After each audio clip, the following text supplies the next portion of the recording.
Hello जय Hind students. आज की इस क्लास में हम लोग इराक और ईरान पढ़ने वाले हैं। आप लोग अंत तक जरूर देखिएगा, बहुत कुछ आपको आज सीखने को मिलेगा। इराक और ईरान के बारे में बहुत कुछ जानने को मिलेगा, आप जो शायद नहीं जानते होंगे। ठीक है, चलिए आज की इस क्लास को स्टार्ट करते हैं। देखिए, हमने सबसे पहले किस दिशा में है उसको आपको बता दें। देखिए, अपना ये भारत है, भारत से पश्चिम दिशा में पड़ता है क्या? सऊदी अरब। सऊदी अरब के ठीक बगल में जाइएगा तो बस छोटा छोटा देश है। इस ढंग से जाएगा तो कुवैत है, कुवैत के बगल में ईरान, ईरान के बगल में क्या है? सॉरी, इराक के बगल में क्या है? ईरान है। यहाँ पर देखिए, इधर से अगर देखिएगा तो पाकिस्तान, उसके बाद अफगानिस्तान और ईरान आपको दिखने को मिल रहा है। ठीक है, और इधर बहुत सारा देश पड़ता है, Myanmar, Thailand, Laos, Cambodia, Vietnam, इधर देखने को मिलता है। लेकिन हम लोग को भी पढ़ना है इराक और ईरान, इसलिए इराक और ईरान का नक्शा इधर हमने बना दिया है। ठीक है, ये आपको जो मोटा लाइन में जो बॉर्डर दिख रहा है, इधर हो गया क्या? इराक। यहाँ पर लिख चुके हैं, ये इराक का बॉर्डर है यहाँ से यहाँ। ठीक है, और इधर का जो आपको एरिया दिख रहा है क्या हो गया? ईरान। इराक जो दिखता है आपको, इराक पूरी दुनिया का जो सबसे पहले ग्रामीण जो सभ्यता था, गांव की जो सभ्यता था, इराक में विकसित हुआ। कहाँ विकसित हुआ था? इराक में। इराक में कहाँ? तो मेसोपोटामिया की सभ्यता, जिसको हम लोगों ने कहा था। मेसोपोटामिया की सभ्यता किस देश में विकसित हुआ था? इराक में। लेकिन पहला अगर शहरीय सभ्यता अगर पूछेगा आपसे, पहला शहरीय सभ्यता तो आपका पाकिस्तान में हुआ था। पाकिस्तान में कहाँ? सिंधु सभ्यता। सिंधु सभ्यता कहाँ है? पाकिस्तान में है। तो पहला शहरीय सभ्यता कहाँ हो गया आपका? पाकिस्तान। अब पहला अगर पूछ लेगा आपको क्या, पहला ग्रामीण सभ्यता तो आपका मेसोपोटामिया की सभ्यता जो इराक में पड़ता है। ठीक है, देखिए, इराक की राजधानी जो है, इराक की राजधानी बगदाद हो गया। इसकी मुद्रा जो है ना, दिनार है। इराक की राजधानी बगदाद, यहाँ पर आपको दिख रहा है इराक की राजधानी बगदाद। इसकी मुद्रा जो है दिनार है। यहाँ पर एक पर्वत गुजरता है जिसका नाम क्या है? यूक्रेट्स पर्वत, सॉरी नदी है, यूक्रेट्स नदी है। एक और नीचे में इसके नदी है, टिग्रिस नदी है। यूरोप जो आपको जो दिख रहा है, ये इराक में दो नदियां हैं, यूक्रेट्स नदी और टिग्रिस नदी, दो नदी फेमस है। आपको बता दे, इराक जो है, इराक में एक जगह है जिसका नाम क्या है? करबला। ये जो करबला शहर जो आपको दिख रहा है, ये करबला आप मतलब ये करबला एक त्यौहार होता है। यहाँ पर एक जगह, एक करबला एक शहर है जो मोहम्मद हसन और हुसैन की यादगार में हम लोग करबला बना करके, यानी तजिया बना करके रोड में जो ले जाते हैं, जो मुस्लिम लोग होते हैं, जो मुहर्रम का त्यौहार होता है उसमें मनाते हैं। रियल में यह बात है, लोग उस दिन मतलब कि खुशियाँ नहीं मनाते हैं, बल्कि उनके शोक में यह मनाया जाता है। करबला का तजिया बना करके ले जाया जाता है। ठीक है, एक करबला बना दिया जाता है, जहाँ करबला रहता है वहाँ ले जाते हैं। मोहम्मद हसन और हुसैन, जहाँ कब्रिस्तान रहता है वहाँ तक जाते हैं वो लोग। ठीक है, ये करबला का बात हो गया। इधर इनकी राजधानी आप लोगों ने जान लिया। यहाँ पर एक जगह है जिसका नाम क्या है? बेबीलोन। इसको झूलता बगीचा का शहर कहा जाता है। बेबीलोन जो है, झूलते बगीचा का शहर किसको कहा जाता है? बेबीलोन को। बेबीलोन कहाँ है? तो बेबीलोन कहाँ है आपका? इराक में है। कहाँ पर है? इराक। आपको बता दे, जो बेबीलोन है इसको झूलता बगीचा का शहर कहा गया है। बेबीलोन शहर को सिकंदर की मृत्यु यही बेबीलोन में हो गया था। पूछेगा सिकंदर की मृत्यु कहाँ हुआ था? बेबीलोन में। और इसका जो घोड़ा था सिकंदर का, बुके फराल, घोड़ा का नाम क्या था? यहाँ पर लिख दिए एच से, हॉर्स मतलब घोड़ा होता है। तो सिकंदर के घोड़े का नाम बुके फराल था।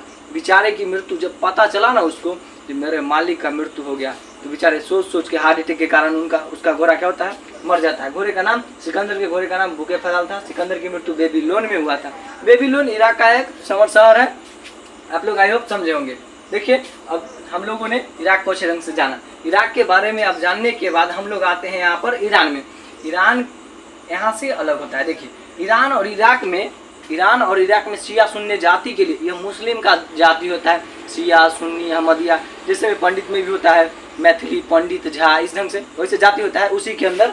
ठीक है, तो जो जाति होता है उसी के लिए इधर इराक में क्या था? इधर सुन्नी, इधर ईरान में शिया। दोनों में क्या हो रहा था? आपस में झगड़ा होने लगा था। जो हमारा जात अच्छा है, हमारा धर्म अच्छा, इसलिए यहाँ पर झगड़ा हो रहा था दोनों में आपस में। ठीक है, 1980 से 88 तक यह झगड़ा चला था। ठीक है, अब देखिए, यहाँ पर आपको दिख रहा है क्या? ईरान। ईरान के ठीक ऊपर में पड़ता है कैस्पियन सागर। क्या पड़ता है? ईरान के ऊपर में पड़ता है कैस्पियन सागर। अब देखिए, ईरान में एक जगह है जिसका नाम क्या है? तेहरान। यह ईरान का क्या है? राजधानी है। पूछेगा ईरान की राजधानी, तो तेहरान है ईरान की राजधानी, तेहरान। और इसकी जो मुद्रा है क्या है? इसकी जो मुद्रा है, ईरान की जो मुद्रा है, तोमान है। क्या है? ईरान की मुद्रा तोमान है। आई होप आप लोग ईरान के बारे में समझ रहे होंगे। अब देखिए, यहाँ पर एक पर्वत है जिसका नाम है जाग्रोस पर्वत। ईरान में एक पर्वत है जिसका नाम क्या है? जाग्रोस पर्वत। ठीक है, एक ही पर्वत है। और यहाँ पर दास्त ए लूत का मरुस्थल है। दास्त ए लूत का मरुस्थल कहाँ है? तो आपका ईरान में है।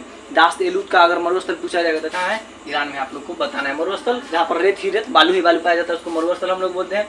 तो दास्त ए लूत मरुस्थल कहाँ है? तो आपका हो गया ईरान में, ठीक है। अब देखिए यहाँ पर एक शहर है जिसका नाम है अलबसरा। अलबसरा पेट्रोलियम के लिए फेमस है। अलबसरा जो क्षेत्र है यह पेट्रोलियम का एक बहुत बड़ा क्षेत्र है, ठीक है। पेट्रोलियम का एक बहुत बड़ा क्षेत्र है। कहाँ? ईरान में यह पड़ता है।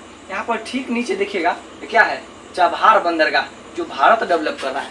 चबहार बंदरगाह को किसने डेवलप कर रहा है? यहाँ पर भारत। देखिए अगर रियल में देखिएगा तो चबहार बंदरगाह यहाँ पर आपको देखने को मिलेगा। इधर में पाकिस्तान का बगल में क्या है? ग्वादर बंदरगाह। आराम से पर निगरानी रख सकते हैं, देख सकते हैं। ज़्यादा हल्ला करेगा बस टपका देना है।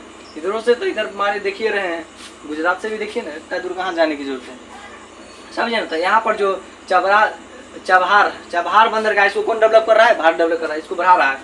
यहाँ पर एक जगह है जिसका नाम क्या है? जाहेदान।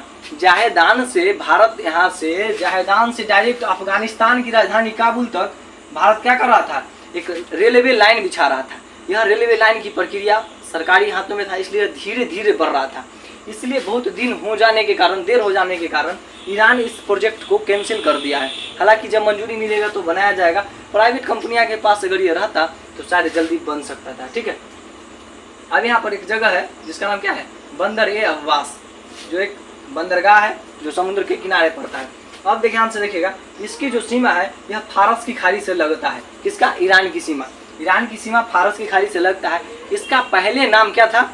इसका पहले नाम फारस था। ईरान का पुराना नाम क्या था? फारस था। क्यों? क्योंकि इसकी सीमा फारस से लगता था, फारस की खाड़ी से लगता था इसलिए। और फारस की खाड़ी का नाम चेंज नहीं हुआ है अभी तक। क्यों? ज्योग्राफी में कोई चीज़ वो जल्दी चेंज नहीं होता है, ठीक है। ज्योग्राफी में कोई चीज़ जल्दी चेंज नहीं होता। इसका नाम बदल गया, ईरान हो गया, फारस से ईरान हो गया।